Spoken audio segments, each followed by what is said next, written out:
우리나라와 가장 가까이 있지만 마음으로는 굉장히 멀고 아직도 많은 것들이 알려지지 않은 나라가 있습니다. 바로 북한이라고 하는 나라인데요.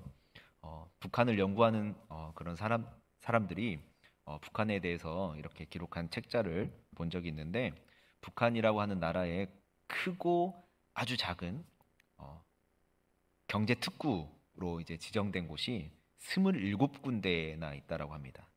경제 특구라고 하는 이 그 지역이라고 해야 되나요? 그 경제 특구라고 하는 그 공간이 어떤 곳인지 우리는 잘 알고 있지 않습니까? 침체된 어떤 경제 문제를 해결하기 위해서 국가에서 정부에서 만들어 놓은 행정적인 어떤 장소가 경제 특구인데 이 북한이 경제 특구를 27군데나 만든 것은 너무나 당연하지만 어, 자기 나라의 침체된 경제를 회복시키기 위해서 나름대로 연구하고 돌파구를 찾고자 한 어떤 하나의 사례인 것이죠. 그런데 북한이라고 하는 나라의 상황은요, 그렇게 녹록하지 않다라고 합니다. 유엔이나 또 경제 및 금융 제재, 유엔을 통해서 경제 및 금융 제재 가운데 있는 상황인데, 어, 외부로부터 제대로 투자를 받을 수 있는 상황이 아닌 것이죠. 이런 상황이 이제 계속해서 지속되면 어떤 일이 일어나게 되냐면 국가가 이제 망하게 되겠죠, 결국에는. 그래서 북한이 자기 나라의 경제를 살리기 위해서 계속해서 뭔가 이제 시도해 보려고 몸부림치고 있다라고 얘기를 하고 있고요. 그런 상황 가운데 있는 북한의 주민들은 어떠할까라고 생각해 볼 때 아주 그 피라미드를 이렇게 놓고 봤을 때 피라미드의 꼭대기에 있는 상류층을 제외하고선 어, 많은 주민들이 끊임없는 어려움을 계속해서 맞이하고 있고 그 현실의 어떤 비참함 가운데 순응하면서 그렇게 지내는 악순환이 반복되고 있다라고 합니다. 어, 우리가 이 세상을 살아가지만 이 세상을 우리가 우리 마음대로 우리의 노력대로 우리의 능력으로 살아가는 것이 아니라 이 세상을 하나님께서 다스리고 계신다라고 하는 것을 우리는 인정하며 살아가야 됩니다. 그래야만이 우리가 세상 가운데서 악, 악한 일들을 만날 때, 그리고 고통 가운데 있을 때, 불의한 일을 만날 때, 그리고 갈등이 생겼을 때, 어떻게 이런 일들이 일어나게 되고, 어떻게 이런 일들이 나에게 찾아왔는지를 이해하게 되기 때문에 그렇습니다. 그리고 우리를 대신해서 대신 저주를 받으신 분이 계시기에 우리에게 소망이 있다라고 하는 것을 깨닫고 우리가 감사할 수 있게 되는 것이죠.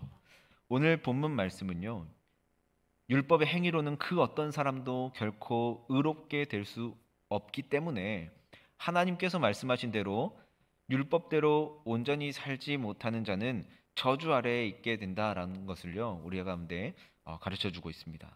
그런데 놀라운 일이 우리 가운데 펼쳐지게 되었습니다.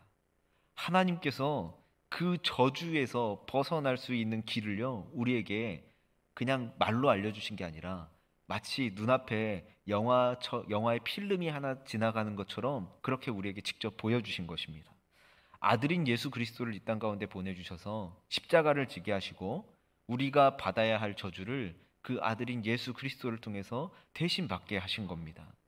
이제 남은 일은 뭐냐면 하나님께서 예수 그리스도를 통해서 이뤄 놓으신 일, 즉 다시 말하자면 복음을 듣고 우리가 믿는 것인데 마르틴 루터는 이렇게 얘기합니다.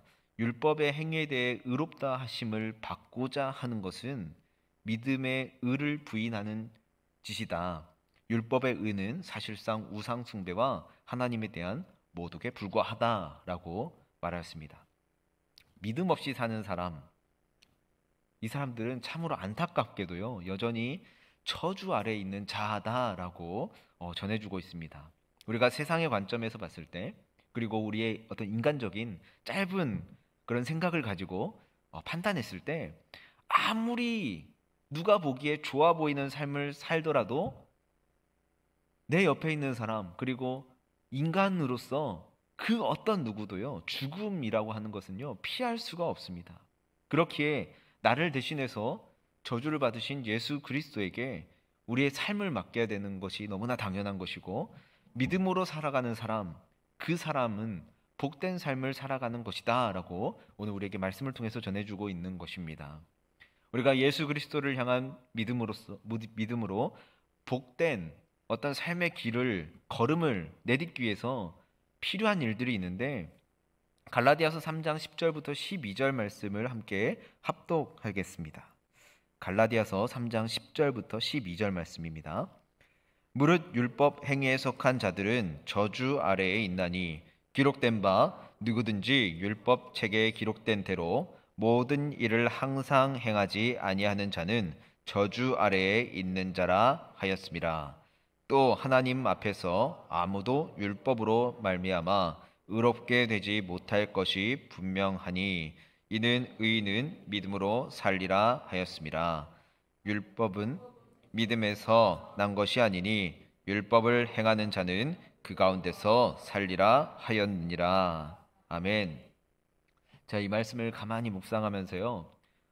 오늘 말씀을 계속해서 살펴보고 이렇게 다른 어떤 주석들도 이제 참고해 보면서 말씀을 분석하는 가운데 이 10절부터 12절까지 말씀을 통해서 사도 바울은 구약의 세 군데의 말씀을 인용해서 갈라디아 성도들에게 자신이 하고자 하는 이야기를 전했음을 발견하게 되었습니다. 가장 먼저 인용하는 구절은요, 신명기 27장 26절 말씀입니다. 이 율법의 말씀을 실행하지 아니하는 자는 저주를 받을 것이라 할 것이요 모든 백성은 아멘 할지니라. 그 다음으로 인용하는 구약의 말씀은요, 하박국 2장 4절 말씀입니다. 보라, 그의 마음은 교만하며 그 속에서 정직하지 못하나 의인은 그의 믿음으로 말미암아 살리라. 아멘. 마지막으로 인용하는 구약의 말씀은 레위기 18장 5절 말씀입니다. 너희는 내 규례와 법도를 지키라. 사람이 이를 행하면 그로 말미암아 살리라. 나는 여호와이니라. 아멘.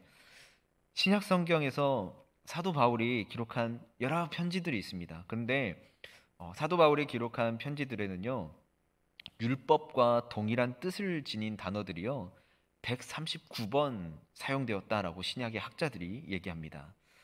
유대인에게 있어서 율법이란 어떤 겁니까? 반드시 지켜야 되는 것. 율법의 계명들 중에 단 하나라도 지켜지지 않으면 율법 전체를 어기는 것이라 생각하는 사람들, 그 사람들이 바로 유대인이고 유대인들이 율법을 대하는 자세입니다. 그렇게 율법은 이들에게 있어서 어떻게 보면 생명과도 같은 것인데, 그런데 현실적으로 봤을 때요, 이 율법 하나하나를 지켜가면서 살아간다는 것은 불가능한 일입니다. 이 율법 하나하나를 전부 지킬 수 있는 사람은요, 세상 어디를 가서 찾아보아도 찾을 수가 없는 것입니다. 왜냐하면 그런 사람은 세상 어디에도 없기 때문에 그렇습니다. 그렇기 때문에 우리는 모두 저주 아래에 있는 자다라고 사도 바울이 얘기합니다. 저주 아래에 있기 때문에 이 땅에서 사는 동안에 불행과 비참함이 늘 우리의 뒤를 따라온다라고 얘기합니다. 여기에서 저주라고 하는 이 단어는요, 사도 바울이 그냥 누군가를 험담하거나 누군가를 향한 악담 이 정도를 얘기하는 것이 아닙니다. 하나님과 영원히 멀어지고 하나님의 축복과 생명으로부터의 공급이 완전히 끊겨버리는 그것을 얘기하는 겁니다. 그로 인해 맞이하게 되는 결과는 뭐냐면 영원한 죽음이다라고 사도 바울이 얘기하고 있습니다. 율법은 절대로 너그럽지 않습니다. 모든 것을 포용하지도 않고요. 우리가 율법의 내용들을 하나하나 지킬 수 있도록 힘을 주지도 않습니다. 그리고 그것들을 지킬 수 있도록 여유를 가지고 기다려주지도 않습니다. 그렇기에 우리는 저주에서 벗어나지 못하고 계속 저주 아래에 있게 되는 것입니다. 우리가 저주 아래에 있는 가장 근본적인 이유는 뭐냐면 저주에서 벗어날 수 있는 방법, 그리고 저주에서 벗어날 수 있는 길이 있음에도 불구하고 그 길로 우리가 가지 않기 때문에, 그 방법대로 살아가지 않기 때문에 그렇습니다. 끝까지 우리의 어떤 고집대로 그냥 내 갈 길을 나는 가겠다라고 하면서 마이웨이 하기 때문에 그렇습니다. 우리 스스로 의롭게 될 수 없는데, 우리 스스로는 어떻게 살아갈 수 없는데 나 자신을 계속 미련하게 붙잡으면서 나는 할 수 있어, 나는 어떻게든 이겨낼 수 있어 라고 하면서 나 자신을 붙들기 때문에 저주 아래 있는 것입니다. 지금 온 세계를 뒤엎어버린 코로나 바이러스는 누가 뭐라 해도요, 인류에게 있어서는 재앙입니다. 굳이 우리가 어떤 수치적인 데이터를 펼쳐놓고 얘기하지 않더라도 코로나 바이러스로 인해서 얼마나 우리가 고통스러운 시간들을 보내고 또 얼마나 고통스러운 일들이 우리 가운데 찾아왔고 그리고 그런 일들이 일어나고 있는지 너무나 잘 알고 있지 않습니까? 그래서 백신이 개발되면서 우리가 이제 코로나 바이러스로부터 벗어날 수 있겠다라고 하는 희망이 주어졌지만 아직 부족하죠. 그리고 백신 치료제가 개발이 되어서 공급되고 있지만 이조차도 아직 부족합니다. 우리나라뿐만 아니라 전 세계가 너무나 광범위하게 고통당하고 있는 이것, 어떻게 보면 참 우리 인간 입장에서는 저주와 같은 일이 아닐 수가 없습니다. 그런데 코로나 팬데믹이나 그리고 전쟁 그리고 기근 그리고 자연재해보다 훨씬 더 무서운 저주가 있다라고 하는 것입니다. 인간은 그 어떤 예외도 없이 모두가 하나님 앞에서 죄인입니다. 그렇게 우리가 죄를 짓지 않을 수 없고 그 죄의 대가로 멸망을 피할 수가 없는 겁니다. 이것이야말로 인류에게 주어진 가장 큰 저주, 가장 무서운 저주가 아닐 수가 없습니다. 팬데믹, 그리고 전쟁, 기근, 자연재해는 시간이 지나면 우리의 기억에서요, 잊혀지게 돼 있습니다. 그리고 이런 것들은요, 시간이 지나면 차츰차츰 다시 원래 자리대로 복구가 되게 됩니다. 그런데 죄의 대가로 주어지는 멸망은요, 시간이 지난다고 해서 잊혀지거나 시간이 지난다고 해서 다시 회복되고 복구되는 것이 아니다라고 하는 겁니다. 죽는 날까지 그리고 그 죽음 이후에도 저주 아래에 있게 되기 때문에 그렇습니다. 인간은 이 저주에 맞서서요, 할 수 있는 것 아무것도 없습니다. 스스로 의롭게 되기 위해서 아무리 발버둥 치고 몸부림을 쳐봐도 여전히 우리는 저주 아래에 있게 됩니다. 그래서 저주 아래에 있는 사람은 자신을 보호하기 위해서요, 사소한 것에 막 집착하게 됩니다. 지나치게 자신을 꾸미게 되고 화려함으로 자신을 막 포장하려고 합니다. 왜 그럴까요? 자기 자신이 의로운 사람인지에 대한 확신이 들지 않기 때문에 그렇습니다. 여러분, 갈라디아서 3장 13절 말씀을 함께 합독하겠습니다. 그리스도께서 우리를 위하여 저주를 받은 바 되사 율법의 저주에서 우리를 속량하셨으니 기록된 바 나무에 달린 자마다 저주 아래에 있는 자라 하였습니다. 아멘. 사도 바울이 이 말씀을 갈라디아 성도들에게 전하면서 신명기 21장 22절부터 23절의 말씀을 인용합니다. 신명기 21장 22절부터 23절 말씀입니다.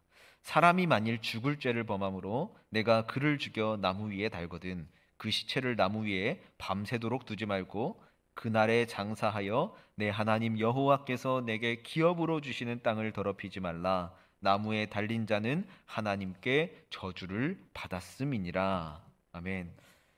예수 그리스도께서 우리를 위해서, 우리를 대신해서 저주를 받으셨습니다. 예수님께서 이 땅에 오신 가장 큰 목적이 무엇입니까? 우리에게 어떤 윤리적인 삶을 살아가는 방법, 그리고 도덕적인 삶을 살아가는 방법, 이런 것들을 보여주기 위해서 우리 가운데 오신 게 아닙니다. 우리를 대신해서 저주를 받으시기 위해 이 땅 가운데 오셨습니다. 유대인들이 구약의 예언자의 말씀을 따라서 메시아를 기다리지 않습니까? 메시아를 기다리면서 공통적으로 기대했던 것들이 무엇입니까? 로마라고 하는 나라의 압제로부터 벗어나게 해주겠지에 대한 어떤 기대감이었습니다. 그리고 이 로마라고 하는 나라를 넘어서 이 로마 위에 새로운 왕, 우리를 통치해줄 새로운 왕, 그 왕을 기대했던 것이죠. 그런데 그런 기대감이 시간이 지나면 지날수록 어떻습니까? 와라르르르 무너져 버리지 않습니까? 특히 사도 바울이 예수님을 믿기 전에 십자가에 달려 죽으신 예수님과 그를 그리스도라 여기는 추종자들이 있었는데 그들의 모습을 바라보면서 사도 바울이 굉장히 저 사람들은 굉장히 미련하게 저게 뭐 하는 짓이야, 이해가 되지 않았고, 그리고 그 사람들은 변절따라 생각했습니다. 그래서 예수 믿는 사람들을 박해하는데 가장 앞장서서 싸우지 않습니까? 그런 바울이 예수님을 만나고 이제는 예수님께서 하신 일이 자신을 저주에서 벗어나게 하는 일임을 뒤늦게 깨닫게 됩니다. 로마의 압제에서 벗어나는 것으로 해결될 문제가 아니라 벗어나더라도 여전히 저주 아래에 있을 자신을 보게 된 것입니다. 그래서 다메섹 도상에서 예수님을 만나고 난 이후에 바울에게 있어서 이 예수님이라고 하는 존재의 죽음은 어떤 정신 나간 한 사람의 죽음이 아니었습니다. 그것은 사도 바울의 일생을 완전히 뒤집어 놓는 굉장히 특별한 죽음이었습니다. 그리고 예수님의 부활은 예수님의 죽음이 우리를 의롭게 하기 위한 죽음이었다라고 하는 겁니다. 로마서 4장 25절 말씀입니다. 예수는 우리가 범죄한 것 때문에 내줌이 되고 또한 우리를 의롭다 하시기 위하여 살아나셨느니라. 아멘. 하나님의 저주 아래에 있는 사람들에게 정말 필요한 것이 무엇일까? 예수 그리스도께서 우리의 죄값을 대신 지불하는 것, 그것이 가장 필요한 겁니다. 예수님께서는 우리를 위해서, 우리를 대신해서 십자가에서 저주를 받으신 겁니다. 고린도서 5장 21절 말씀입니다. 하나님이 죄를 알지도 못하신 이를 우리를 대신하여 죄로 삼으신 것은 우리로 하여금 그 안에서 하나님의 의가 되게 하려 하심이라. 아멘. 하나님은 예수님을 죄인으로 여기셨습니다. 그분 대신 우리는 의인으로 여김받게 되었습니다. 예수님께서는 우리를 대신해서 십자가의 저주를 받으셨고 우리는 저주 대신 성령의 약속을 받게 되었습니다. 여러분 갈라디아서 3장 14절 말씀을 합독하겠습니다. 이는 그리스도 예수 안에서 아브라함의 복이 이방인에게 미치게 하고 또 우리로 하여금 믿음으로 말미암아 성령의 약속을 받게 하려 함이라. 아멘. 우리가 예수 그리스도를 믿음으로써 누리는 복이 너무나 많이 있지만 그 가운데 가장 큰 복이라 할 수 있는 것이 무엇일까? 3장 14절 말씀에 있는 것처럼 아브라함의 복과 성령의 약속입니다. 이것은 아브라함에게 약속했던 땅을 많이 차지하거나 많은 자손을 두는 것에 대한 차원의 이야기가 아닙니다. 성령이 우리 안에 머무는 복입니다. 이것이 가장 큰 복이라는 것이죠. 성령이 우리 안에 머물게 될 때 제일 먼저 일어나는 일이 있습니다. 갈라디아서 4장 6절 말씀인데요. 너희가 아들임으로 하나님이 그 아들의 영을 우리 마음 가운데 보내서 아빠 아버지라 부르게 하셨느니라. 아멘. 우리가 하나님의 자녀가 되는 권세를 누리게 되었다는 것입니다. 그렇기 때문에 우리는 이제 더 이상 두려울 것이 없게 되는 것이죠. 하나님이 주시는 담대함을 얻게 되었기 때문입니다. 로마서 8장 15절 말씀입니다. 너희는 다시 무서워하는 종의 영을 받지 아니하고 양자의 영을 받았으므로 우리가 아빠 아버지라고 부르짖느니라. 아멘. 우리의 육신의 아버지는 다 다릅니다. 그렇죠? 다 다르다 할지라도 우리가 예수 그리스도를 믿으면 우리는 한 아버지, 하나님이 우리의 아버지가 되시고 우리는 그 아버지, 하나님을 향해서 공통적으로 아버지라 부르짖는 것입니다. 그 무엇도 예수 그리스도 안에 있는 하나님의 사랑으로부터 우리를 끊어낼 수가 없습니다. 우리로 하여금 아버지라 부르게 하시려고, 하나님을 아버지라 부르게 하시려고 예수님은 하나님의 아들 되심을 포기하셨습니다.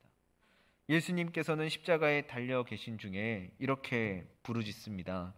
엘리 엘리 라마 사박다니라고 말이죠.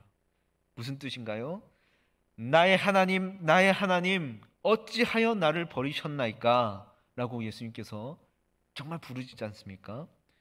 예수님께서는 언제나 하나님을 아버지라 부르셨습니다. 그런데 십자가 위에서만 하나님을 아버지라 부르지 않으십니다. 우리가 하나님으로부터 버림받지 않게 하시려고 예수님께서 대신 하나님으로부터 버림받으셨습니다.